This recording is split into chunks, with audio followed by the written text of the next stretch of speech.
Welcome to the Student Success Seminar on Group Work.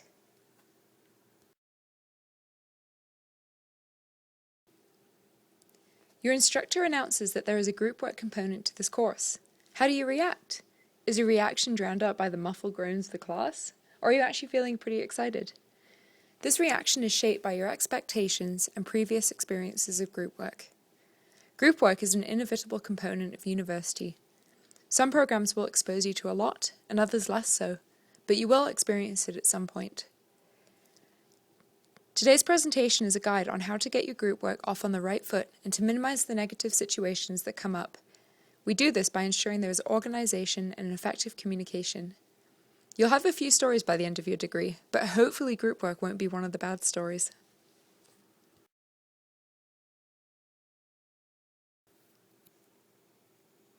Today we will cover a few topics. First, we will look at the group dynamics and the role of different personalities. We'll get into the honesty and accountability issues, getting a group together and booking meeting spaces on campus, creating a first meeting checklist, breaking up the work and assigning roles, and the importance of the editor and chair roles, as well as the importance of technology.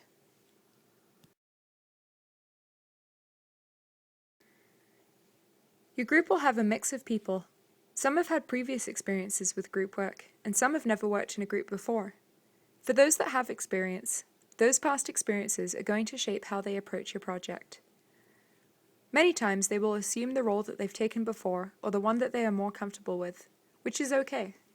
Once you get a feel for group work, you will know where you function the best and where your strengths are. If they've had good experiences, they may be a great group workmate, but if they've had a horrible experience, they may be a little more distant and independent. There are also lots of different personalities. Never take it personally if your group member is disengaged, shy, or perhaps a bit more domineering. Essentially, group work is about playing to that person's strengths and personality, and teaches you about navigating choppy waters. If you choose to oppose someone, remember that it is unlikely that they will change their mind or even their entire personality for you overnight. Group work gives you the experience of learning to work with many different personalities.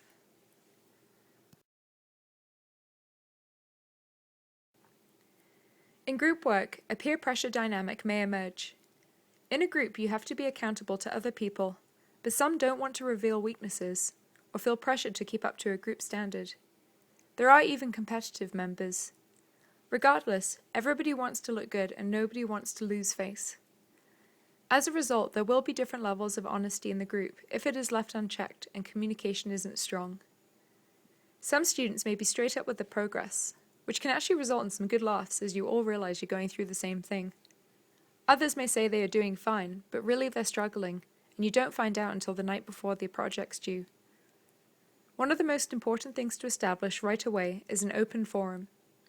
Emphasize that it is important to be honest about the progress updates and that it is a supportive group that can communicate well. Assign each person a partner with whom they can consult or turn to in the project.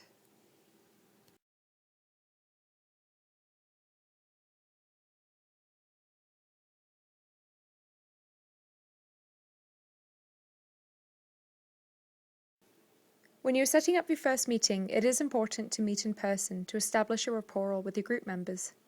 Keep in mind going forward, though, that there are alternative strategies. Electronic meetings and video conferencing over Skype are popular ways to meet. Keep in mind that everyone's life is different. You may have an athlete who is rushing over from their practice, or perhaps your group member has to rush from their job downtown to try to get to campus after work for a meeting.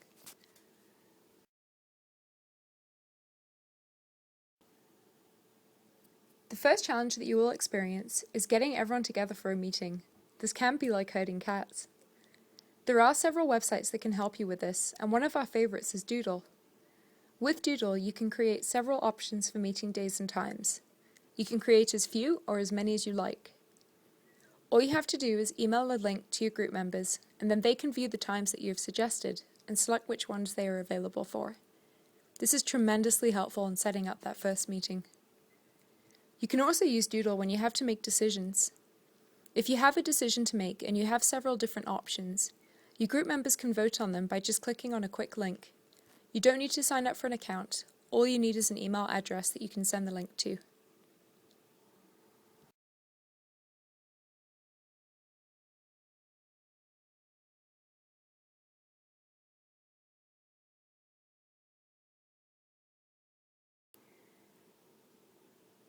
When your group are together, you will want to assign some key roles.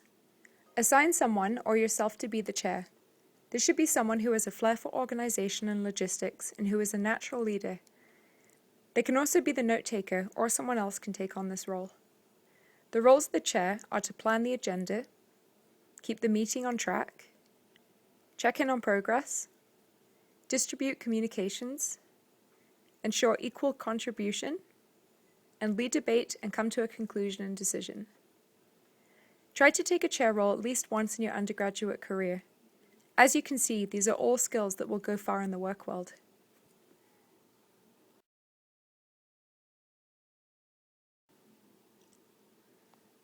Now let's get into the business of the first meeting.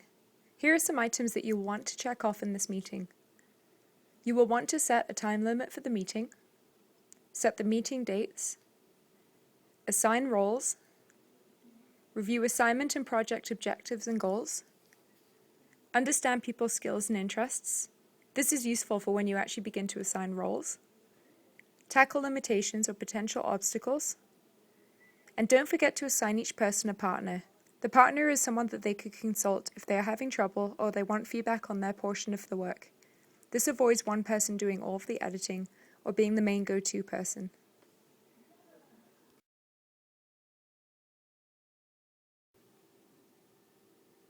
Here are some more tips from business professionals that will make your first meeting the best it can be. Set out the action items, goals, and objectives of your first meeting on an agenda.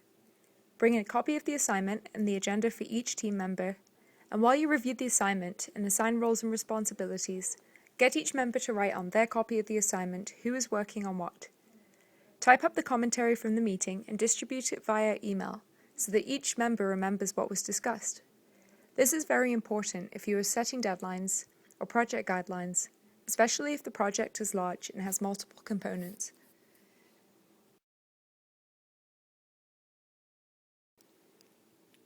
There are two ways to break up the work in a project. If it is one big topic, for example one question or a research paper and presentation, it is often useful to break down the project into roles.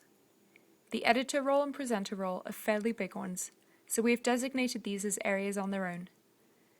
In your first meeting, it is a good idea to identify talent in your group.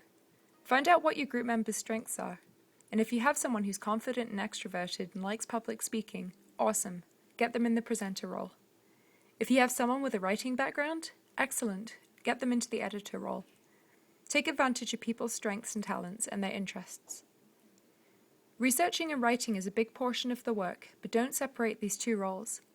It's good to have the same person do the research and write up the findings for each section of your project. So just break this part up into subsections.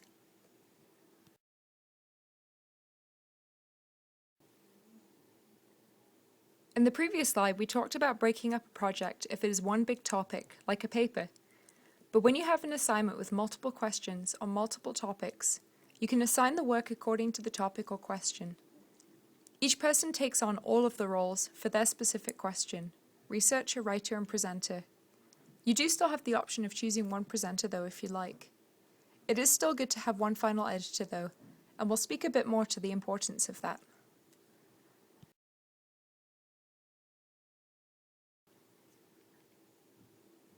Many of us have been in the situation where we've been up until the early hours of the morning, completing questions that should have been finished, improving someone's work, or touching things up before handing in an assignment. It's an incredibly frustrating experience. Not only does it create severe fatigue, it can create resentment among group members. To prevent this common thing from happening, have a discussion right off the bat about putting the final touches on your project. The best strategy is to assign someone the role of editor. This is a fairly large role, so that person should be prepared and well suited for it. Another reason to have one person take on the editing role is that it avoids getting into the patchwork quilt situation. What do we mean by that? We mean that everybody has different styles, different writing, different grammar and language, and different styles of referencing. By having one person look over everything, you will prevent these differences from being a drain on your project mark.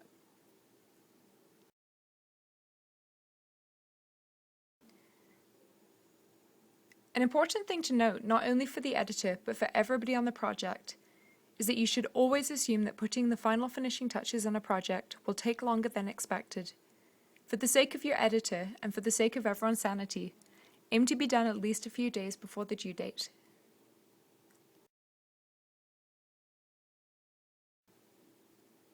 Another great way to harness technology is the wiki. Wikis are very useful for large projects with one topic or lots of questions that are related to each other that require information sharing among group members.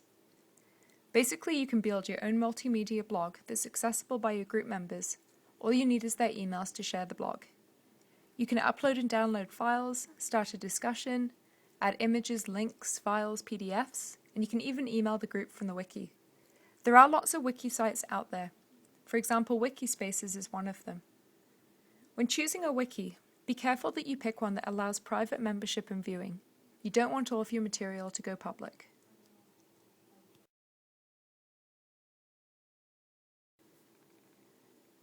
Another useful tip is that the Taylor Family Digital Library features TeamSpot software. TeamSpot collaborative software is available in all of the bookable workrooms. We've included a link here which offers a starting up guide to using the software. With TeamSpot, you can avoid the huddle of laptops that typically happens with group work and the shuffling back and forth to look at each other's screens. TeamSpot allows you to collaborate on one public workspace. On this public screen, you can share files, URLs, pictures, and documents. By just clicking and dragging, you could view different members' laptops on this main screen.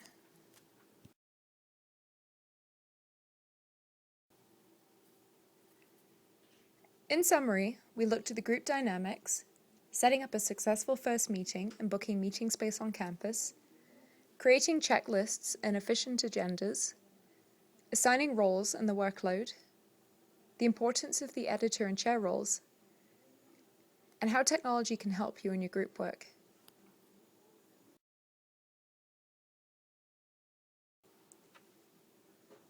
Thank you for joining us in the group work seminar. You may now proceed to Blackboard to complete your activity. If you are completing the Skills for Success certificate through the Student Success Centre, congratulations, you're well on your way.